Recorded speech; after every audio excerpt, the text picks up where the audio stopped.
Top quality और consistent performance के लिए सिर्फ सिल्वर पंप्स। टॉप क्वालिटी और कंसिस्टेंट परफॉर्मेंस के लिए सिर्फ सिल्वर पंप्स, नाम याद रखना।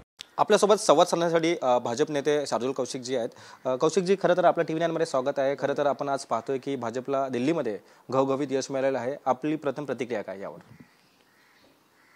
27 वर्षानंतर 70 पैकी 48 सीटवर विजय मिळवून आज भारतीय जनता पक्षाने दिल्लीमध्ये आज विजय प्राप्त केलेला आहे।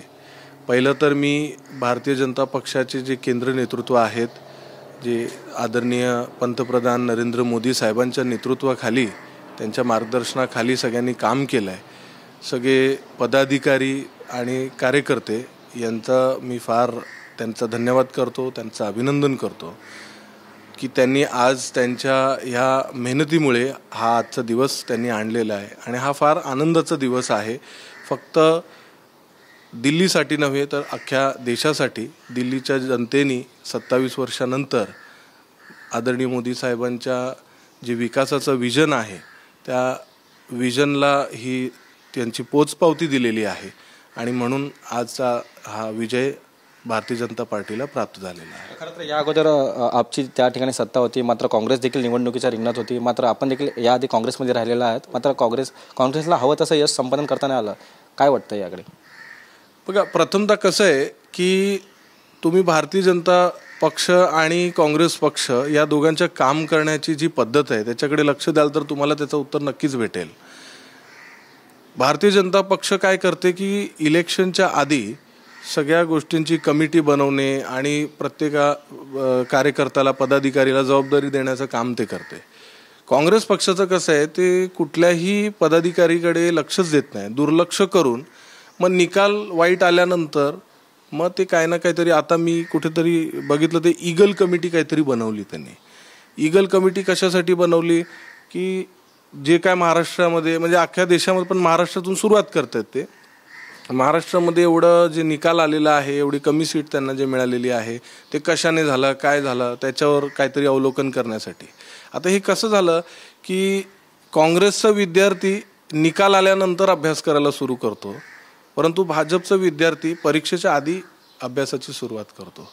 तर हे तर लॉजिक आहे की अभ्यासाचा जो विषय आहे ते निकाल आणि परीक्षेच्या आधीच केला पाहिजे, अन्यथा तुम्हाला कधी यश येणार नाही।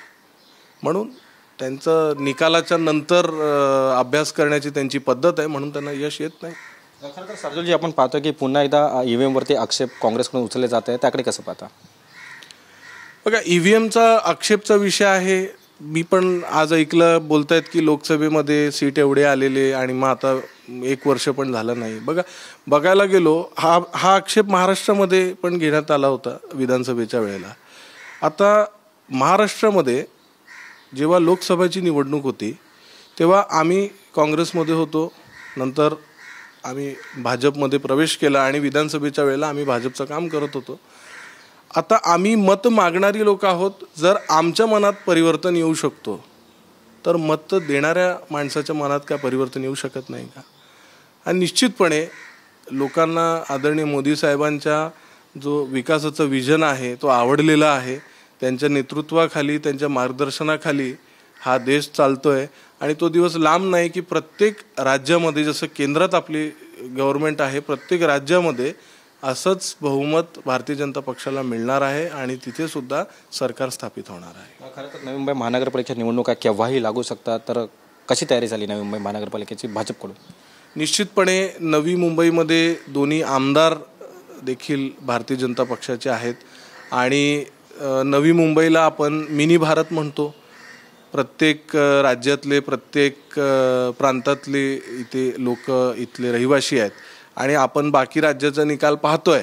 त्याच अनुषंगाने नवी मुंबई महानगरपालिकेचा निकाल सुद्धा असणार आहे आणि नवी मुंबई महानगरपालिकेत काही दिवसाचीच गोष्ट आहे, आपण बघणार की महापौर भारतीय जनता पक्षाचा असणार आहे। धन्यवाद शार्दूलजी। आपण पाहतोय की लोकांच्या मनात परिवर्तन झालेलं आहे, त्यामुळे भारतीय जनता पार्टीला घवघवीत यश प्राप्त झालेलं आहे. मात्र जे काँग्रेस आरोप करत आहे ईव्हीएम विरोधात ते शार्दूलजींनी सध्या फेटाळलेले आहेत. परिवर्तनामुळे सध्या आम्ही देखील काँग्रेसमध्ये होतो, नंतर जसं आम्ही परिवर्तन केलं तसं जनता देखील परिवर्तन करते. त्यामुळे पुन्हा एकदा भाजपला घवघवीत यश मिळालेलं आहे व नवी मुंबई महानगरपालिकेवरती आपण जेव्हा निवडणुका लागतील तेव्हा भाजपचाच महापौर बसेल असं जे मोठं विधान आहे ते त्यांनी केलेलं आहे. व्हिडिओ जर्नलिस्ट कमलेश डोंगरेसह मी रवी खरात, TV9 मराठी, वाशी, नवी मुंबई.